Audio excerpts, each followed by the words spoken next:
pernah mendengar tentang Yesus. Kalau saudara-saudara mengerti, karena keajaiban yang pertama dilakukan oleh Yesus ya, tentang air, merubah air menjadi anggur. Keajaiban pertama itu yang terjadi pada pegawai istana ini adalah keajaiban kedua. Hanya karena keajaiban pertama sudah terjadi, begitu cepatnya nama Yesus masyhur, saudara-saudara. Di Kapernaum, Yudea, Galilea, dan sekitar danau Galilea itu banyak kota-kota, dan nama Yesus begitu cepat masyhur hanya karena air menjadi anggur. Nah, pegawai istana ini kemudian karena mendengar itu, dia terdorong oleh rasa percayanya.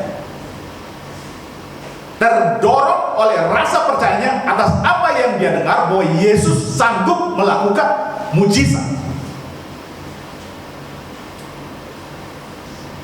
Nah, pegawai istana ini ya, dia datang kepada Yesus.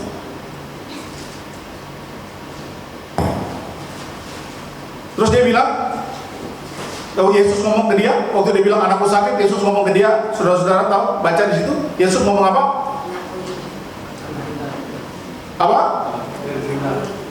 Kalau tidak ada tanda dan mujizat, apa kalimatnya? Jika kamu tidak melihat tanda dan mujizat, kamu tidak percaya. Bahasa lainnya, kalau tidak ada tanda atau mujizat, kamu masih percaya? Saya menerima anugerah itu, saudara-saudara, itu membuat saya jalannya lurus. Jujur, kalau Tuhan tidak pernah ngomong dengan saya di kamar kecil itu, kamar yang panas itu, saya nggak ada di sini, saudara-saudara.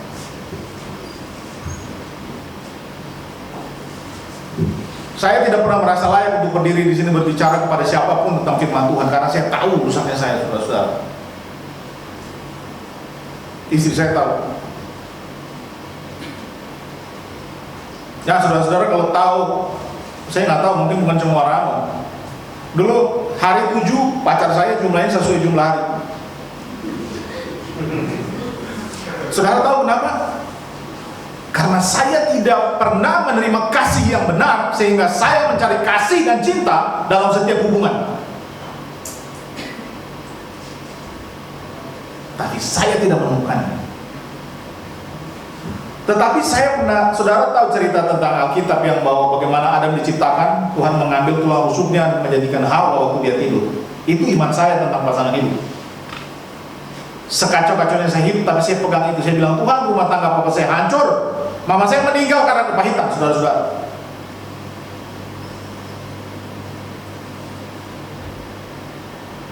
Tapi satu waktu saya duduk di rumah sakit Gatot Subroto, duduk dengan teman saya, ya, dia duduk dengan teman saya, terus teman saya nanya begini, "Bu, sudah punya pacar?" Saya bilang, "Belum.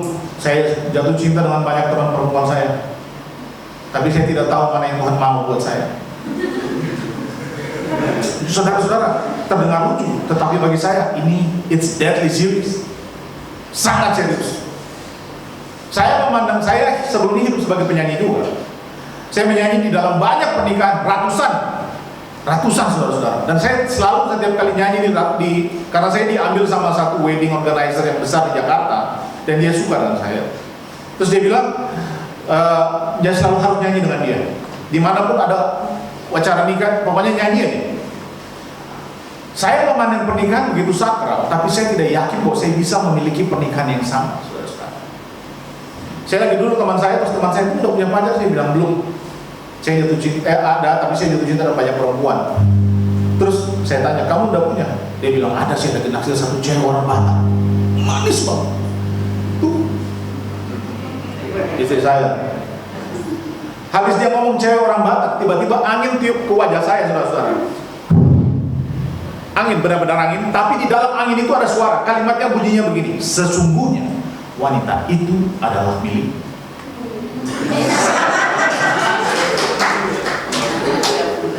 Orang bilang saya gila, saya nggak gila, saudara. Saya terlalu waras untuk bisa menerima hal yang begitu. Cuma saya begitu heran kenapa Tuhan yang begitu kudus mau bicara dengan saya yang najis ini. Itu mujizat. Setiap mujizat yang tercatat di dalam Alkitab ini, saudara-saudara, terjadi untuk alasan yang sama. Allah mengasihani kita, Allah mengasihani pegawai istana ini. Makanya dia jawab, kalau tidak ada tanda, kamu masih percaya? Dan dia menjawab, segeralah ke rumahku, kalau tidak anakku mati. Kalau dia tidak percaya, dia tidak mendesak, saudara-saudara. Dua hal yang membuat dia mendesak. Satu, kasih terhadap anaknya. Yang kedua, karena dia percaya bahwa Yesus sanggup melakukan suatu mujizat. Belas kasihan dan percaya. Saudara-saudara, kualitas percaya saudara seperti apa? Kualitas percaya kita seperti apa, saudara-saudara? Ini yang saya mau bilang ayat favorit saya. Saudara tahu nggak apa pekerjaan utama kita? Ini penting, ini jarang dipakai ya, tapi saya suka menyebutkan. Ini hal yang paling dikehendaki Allah. Kita karena sudah mengaku percaya kepada Yesus, kita hampir tidak pernah memikirkan ayat, tidak menggunakan ayat ini. Sampai-sampai kita pikir percaya cukup. Ya, percaya cukup, benar. Tapi percaya yang seperti apa? Kualitas percayamu seperti apa, saudara-saudara? Apakah kualitas percayamu membuat kamu bisa menerima mujizat itu? Saudara buka di Yohanes 6 ayat 28 29.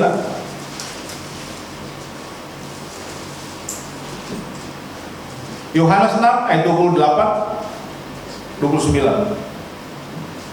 Saya baca ya. Apakah yang harus kami perbuat supaya kami mengerjakan pekerjaan yang dikehendaki Allah? Tertulis bahwa Yesus menjawab, inilah pekerjaan yang dikehendaki Allah, yaitu, baca saudara,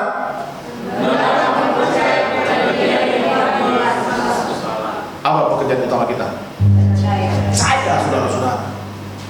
Kelihatannya sederhana,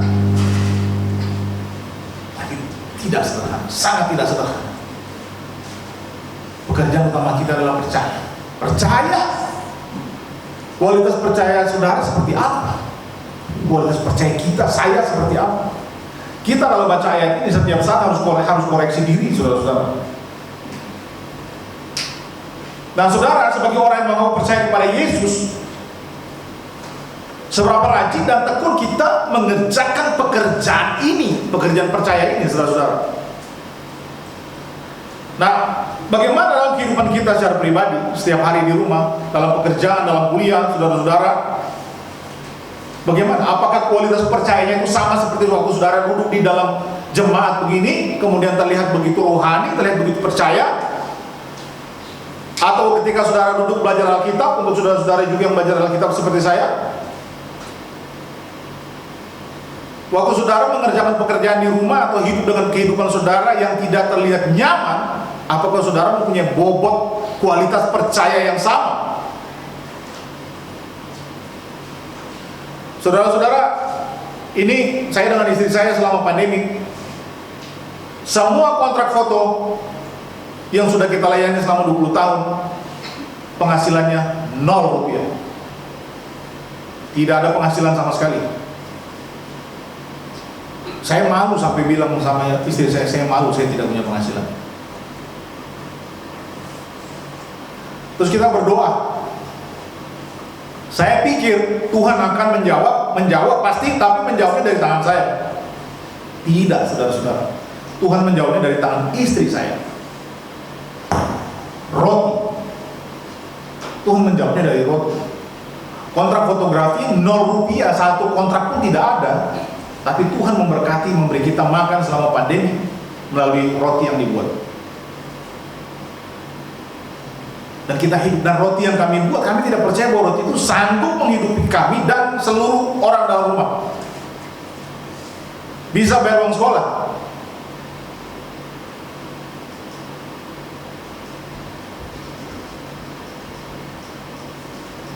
Sekarang percaya kita ini, apakah percaya seperti kualitas yang kita pikirkan, yang kita kenal sebagai kata percaya terhadap Allah, atau kita percaya seperti yang Tuhan mau?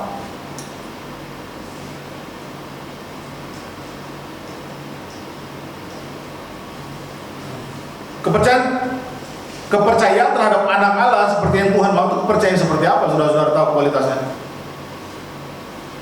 Percaya yang menggerakkan kuasa. Saudara, di dalam Markus 16 dikatakan begini, siapa yang tidak percaya akan dihukum. Di dalam Roma 14 ayat 23 dikatakan segala sesuatu yang tidak berdasarkan iman apa? Berdosa, adalah dosa. Jadi karena pekerjaan kita adalah utamanya adalah percaya, jika kita menjalani kehidupan kita sehari-hari tidak dengan bobot kualitas percaya yang bisa menggerakkan Yesus dan kuasanya itu, saudara, kita berdosa, saudara-saudara. Bobot kualitas percaya yang menggerakkan kuasa maksudnya, saudara tahu cerita waktu perempuan yang sakit pendarahan? Dia pikirnya apa? Asalku jamah saja jubahnya. Asalku jamah saja jubahnya. Sembuh. Begitu Yesus tanya, siapa yang nyentuh saya? Murid-muridnya jawab, begitu banyak orang yang nyenggol-nyenggol sana nyenggol sini, terus engkau tanya siapa yang menyentuhmu? Yang membedakan apa? Sentuhan apa? Sentuhan karena percaya, karena berharap. Sentuhan itu mengeluarkan kuasa. Itu yang Yesus bilang. Tidak ada kuasa yang keluar dari diriku. Dan Yesus mengenal iman seperti itu. Itu sebabnya laki-laki ini, pegawai istana, pejabat istana ini, waktu dia bilang, segera datang ke rumahku supaya anakku tidak mati. Itu menurut saudara sikap percaya? Percaya, saudara-saudara, nggak mendesak. Kalau nggak mendesak, ngapain maksa gitu?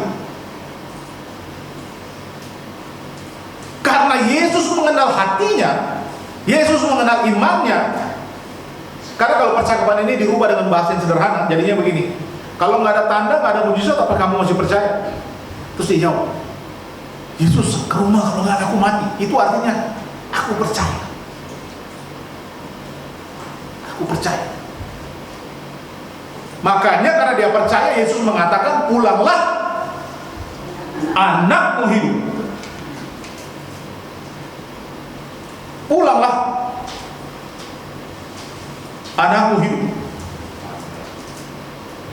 Perwira Roma yang hambanya sedang sakit, waktu Yesus mau ke rumahnya, dia bilang, tidak usah, saya ini perwira punya bawahan, saya ngomong sama anak buah saya, kamu ke sana, dia ke sana, kamu ke sini, dia ke sini.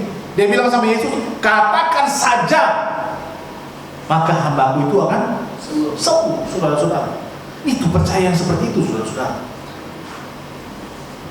Percaya yang menggerakkan kuasa, percaya yang tidak ragu sama sekali. Kalau kita buka kamus percaya dalam bahasa Indonesia, percaya itu percaya bahwa percaya dan yakin bahwa sesuatu itu akan terjadi, percaya dan yakin bahwa pribadi ini mampu melakukan.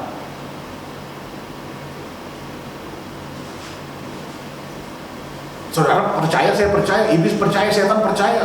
Tidak ada kuasa makhluk di bawah kolong langit ini yang tidak percaya bahwa nama itu berkuasa. Semua percaya, tetapi percaya kita percaya yang mana? Kualitasnya yang bagaimana, saudara? Saya tahun 2017 kena serangan jantung. Orang bilang marah-marah mulu sih. Ya memang saya galak memang. Istri saya lagi di Medan, saya kena serangan jantung. Tiba-tiba saya telepon istri saya bilang, Dek, kayaknya saya kena serangan jantung, saya harus ke rumah sakit. Saya pergi ke rumah sakit Bina Waluyo di pinggir tol Pasar Rebo. Sampai sana dicek, dokternya bilang, Bapak penyumbatan di jantungnya sudah sekitar hampir 90%. Ada 3 penyumbatan, 90%. 90%, terima kasih. 90%, jadi harus dioperasi segera. Saya langsung rasanya langit runtuh, saudara-saudara. Saya keluar, oh maaf, nenteng maaf, hasil dari pemeriksaan itu. Saya lihat ke langit, saya bilang, Tuhan, hidup saya udah mau habis. Kadang-kadang lucu, tapi itu sangat serius, saudara-saudara, buat saya Saya pulang, singkat cerita, kita dinyatakan harus pasang ring. Jadi waktu saya menikah, ring saya ini. Tapi 2 lagi ada di sini. Jadi setelah udah pasang ring, setelah harus pasang ring, saya bilang sama istri saya nggak mau pasang ring. Istri saya, kita coba beberapa macam obat. Nggak bisa juga. Harus pasang ring. Saudara-saudara saya yang dokter bilang pasang ring, nggak ada jalan lain. Teknologi sekarang so sophisticated, gitu. Canggih. Jadi pasang ring. Saudara, konfirmasi dokter kedua, konfirmasi dokter ketiga. Sebelum pasang ring, operasi besarnya kita harus kateter dulu. Kateter itu fungsinya untuk menentukan, mengkonfirmasikan titik dari penyumbatan di jantung itu, saudara-saudara. Terus sebelum kateter, keluarga istri saya nggak ada, adik saya nganter, kemudian dipanggil untuk tanda tangan. Bu, tolong tanda tangannya. Kateter ini kita jelaskan bahwa kateter ini mempunyai kemungkinan mati 0,2%. Ya, jadi masih ada kemungkinan hidupnya. Terus saya dengar itu, saya tanya, Bapak tahu Ibu tahu dari mana bahwa 0,2% itu saya tidak ada di dalam 0,2% itu? Ya saya nggak bisa jawab, itu terserah Tuhan. Iya. Saya berdoa, saya bilang, Tuhan, kalau Tuhan pegang jantung saya akan keluar dari ruangan operasi. Saya nunggu ngantri. Pasien duluan saya masuk. Begitu masuk, duduk, keluarnya tidur, mati saudara-saudara. Waktu keluar itu saudara nggak takut? Takut kenapa? Takut, aduh Tuhan, saya belum banyak melakukan apa-apa nih Tuhan, aduh gimana? Dia mati 0,2%, ternyata orang itu ada di dalam 0,2% itu, saudara-saudara. Saya nggak tahu. Saya masuk kateter. Yang melayani saya itu adalah asisten dokter. Jadi waktu dia melayani, jarum yang dia pakai untuk disemprotkan ke jantung saya itu kan kita nggak boleh tidur, harus nonton layar jantung kita, nonton di layar ini jantung seperti apa. Dia bilang, oh itu jantung gua tuh. Jadi dia semprot, waktu dia semprot begini, jarumnya itu nyentuh jantung saya, langsung iramanya berubah dari pop jadi dangdut. Normal kan? Begitu kena, artinya bahwa iramanya berubah, beatnya rusak, saudara-saudara. Saya bilang, Tuhan, kalau Tuhan tidak pegang jantung saya pasti mati. Karena kelihatan jantungnya kayak grogi gugup gitu, kelihatan iramanya berubah. Jadi dia normal, terus dia jadi bergerak begitu. Singkat cerita keluar. Habis itu belum cukup, saudara-saudara, itu baru cuma menentukan titik. Berikutnya harus operasi. Kemudian masukkan selang yang sebesar senar gitar akustik itu dimasukkan dari sini, tusuk sampai masuk ke jantung. Habis itu di dalam senar 6 senar 6 gitar itu ada, itu selangnya. Habis itu ada jarumnya, balonnya yang ditiupkan lebih kecil dari ukuran senar itu dimasukkan. Nanti setelah sampai di jantung terus ditiup. Kemudian pembuluh jantung saya kemudian jadi terbuka supaya lancar darahnya. Saya bilang, Tuhan, kalau Tuhan tidak pegang jantung saya mati. Singkat cerita saya keluar, saudara-saudara. Singkat cerita saya ada di sini, saudara-saudara. Orang bilang, itu biasanya kalau pasang ring, tante saya bilang, wih, karena musisi pasang ring, orang pasang ring itu mati tempo. Kita tuh tetangga di Ambon tuh udah mati tempo, ini pasang ring hari ini, besok itu susah ada. Besok udah nggak ada, udah mati. Saya bilang, Tuhan yang pegang jantung saya. Tiap hari saya bangun, saudara-saudara, itu anugerah. Tetapi ini membuat mata saya terbuka. Dan harusnya ini membuat saudara-saudara, mata saudara-saudara terbuka. Dalam apa? Dalam menghadapi masalah, persoalan, beban, kesulitan yang membuat kita tuh seperti sesat. Alkitab mencatat dalam peristiwa Lazarus, waktu Marta dan Maria menunggu Lazarus, saudara tahu Yesus jawab apa? Kan Lazarus sudah keburu mati ya sebelum Yesus sampai. Marta dan Maria bilang, kalau saja engkau datang lebih cepat, pasti saudaraku tidak akan mati. Bagimu kalau aku tidak datang.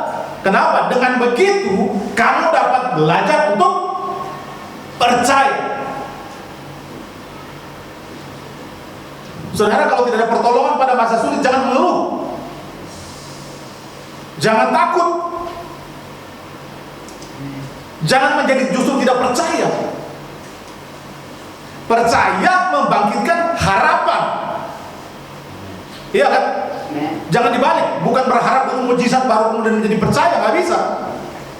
Saudara tidak bisa menjalankan hidup sesuai dengan aturan saudara. Nggak bisa. Tuhan bukan kita. Yesus bilang, baik bagimu kalau aku tidak ada. Dengan begitu kamu dapat belajar untuk percaya. Percaya membangkitkan harapan. Harapan mendatangkan mujizat. Itu sebabnya orang ini berharap kepada Yesus karena dia percaya. Makanya di Ibrani 11 berarti benar dibilang bahwa iman adalah dasar dari, iya, berarti benar itu. Dasar dari pengharapan dan bukti dari segala sesuatu tidak kelihatan. Jadi kita percayanya dulu. Kemudian kalau saudara ingin punya harapan di dalam Yesus, melangkah percaya dulu. Kemudian percaya itu akan membangkitkan harapan. Harapan membangkitkan kuasa dan mujizat. Kenapa? Karena percaya itu menggerakkan apa di dalam Allah? Dalam Yesus. Menggerakkan kuasa, saudara-saudara.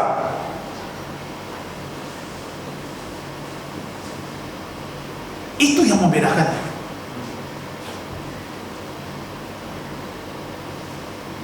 Itu yang membedakannya, saudara-saudara. Jangan dibalik.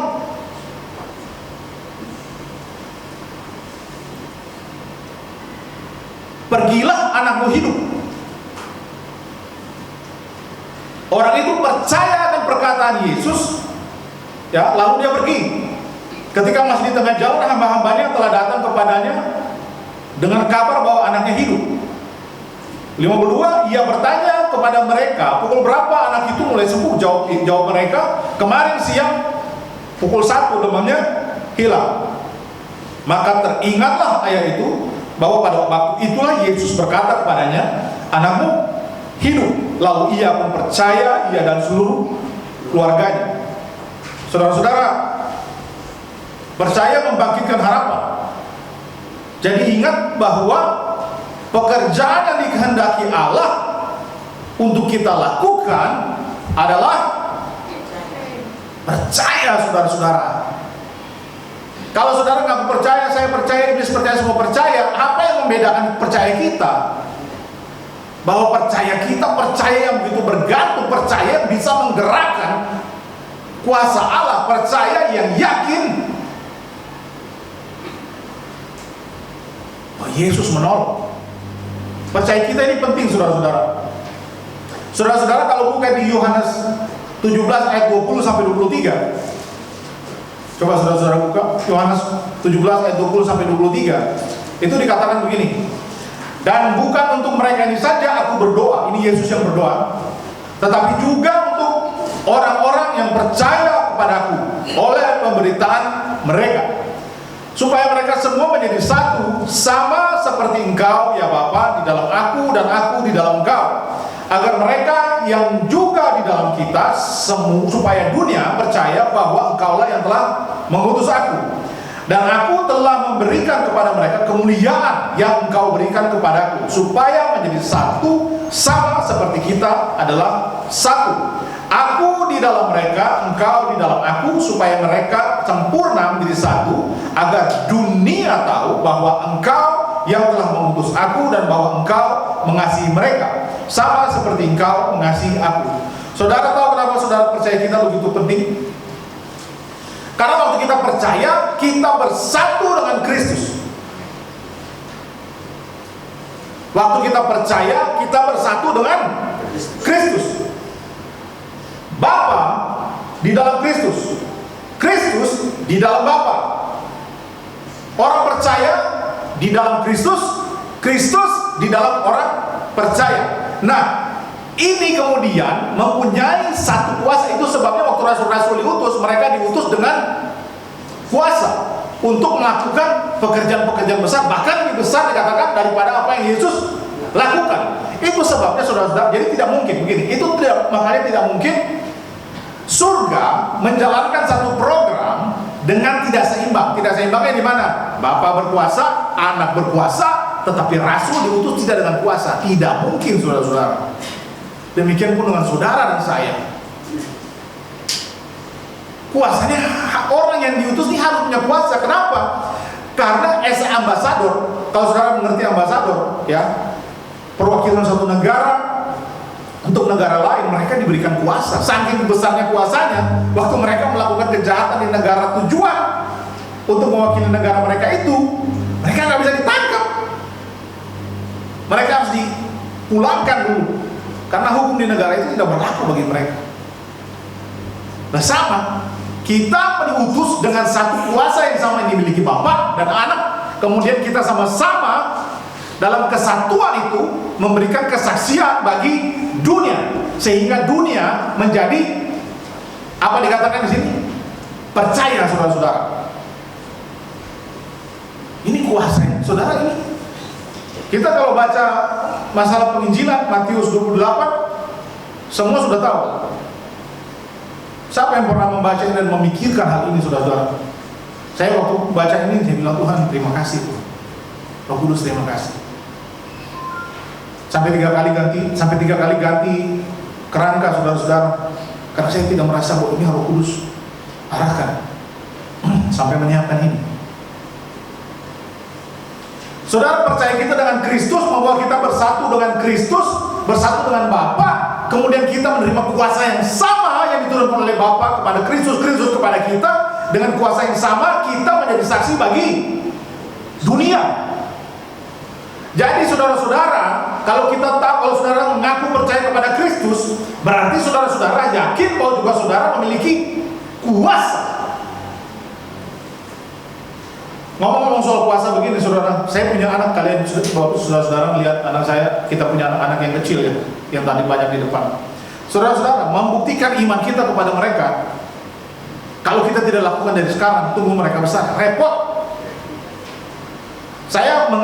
Karena saya takut Tuhan ambil hidup saya lebih cepat melalui sakit ini. Saya nggak tahu saya mati karena jantung atau bukan. Tapi saya takut Tuhan panggil saya lebih cepat. Saya bilang saya harus melakukan sesuatu untuk mewariskannya dengan cepat kepada anak-anak saya. Satu kali hujan, saudara-saudara, di rumah. Depan rumah saya kalinya nggak tahu dari mana, pokoknya dari Bogor, kalinya besar. Hujan, air kalinya naik keluar, kemudian sudah mau masuk. Saya takut masuk ke studio saya. Kemudian saya keluar, Dasa yang paling kecil dan yang besar Johan bilang, "Papi, hujan papi." "Iya nak." "Udah mau naik papi." "Waduh, gimana kita nih?" Saudara ingat cerita Yesus meredakan badai? Saudara, itu bukan peristiwa mujizat tanpa makna. Saya mendengar itu dan saya percaya dan saya mempraktekannya. Saya angkat tangan begini, saya bilang, "Dalam nama Tuhan Yesus," saya teriak kayak orang gila, biar amat. "Dalam nama Tuhan Yesus, hujan berhenti." Saya bukan minta supaya dunia berputar seperti mau saya, bukan. Tapi kalau boleh Tuhan izinkan air tidak masuk. Saudara, hujannya kayak kaget. Boleh percaya, boleh tidak. Tapi itu yang saya praktekkan di depan anak-anak saya. Hujannya begitu deras, begitu konstan, begitu lama. Tiba-tiba karena saya teriak dalam nama Yesus, berhenti. Dia respon, saudara-saudara. Berarti apa yang Alkitab katakan, bahwa alam juga tunduk dalam nama Yesus. Amin. Saya bilang, Tuhan terima kasih, karena anak-anak saya melihat, mereka berdiri sebelah saya. Tapi ngapain? Ngapain? Ya teriak aja. Dalam nama Tuhan Yesus, berhenti. Respon hujan. Itu peristiwa yang saya sendiri nggak percaya tapi terjadi, saudara-saudara. Kemudian airnya cepet, banyak lubang drainase di rumah kami. Rumah kami itu kos-kosan. Jadi lubang drainasenya di halaman tuh banyak gitu. Jadi dengan cepat airnya masuk ke dalam lubang drainase pembuangan terus langsung ke kali dan nggak jadi banjir. Saya bilang terima kasih Tuhan, apapun yang kulakukan Tuhan, biarlah Tuhan memperkenalkan diri Tuhan terhadap anak-anakku sehingga mereka bisa bertumbuh di dalam percaya.